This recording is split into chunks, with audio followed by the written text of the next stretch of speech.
আমাৰ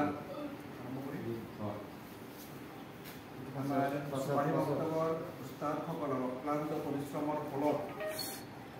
আমাৰ যি দিনী তালিম বোৰ্ডৰ ছমহীয়া পৰীক্ষা হৈ গ'ল সেই পৰীক্ষাৰ ফলাফল আজি এই সংবাদমেলৰ জৰিয়তে মই প্ৰকাশ কৰিবলৈ বিচাৰিছোঁ যে আপোনালোকৰ সন্মুখত আজি এই ছমহীয়া পৰীক্ষাৰ ফলাফল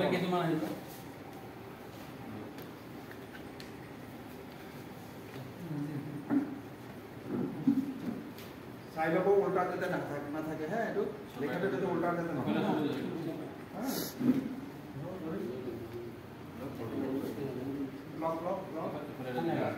চাব মই এটা লৈছোঁ চাই ল'ব লেখাটো যাতে আমাৰ চিধা থাকে আপুনি ক'লে আহি যাওক লাইন বেছি লম্বা হৈ গৈছে এই আজি আপোনালোকৰ সন্মুখত ছমহীয়া পৰীক্ষাৰ ৰিজাল্ট শ্বীট ঘোষণা কৰিবলৈ পাই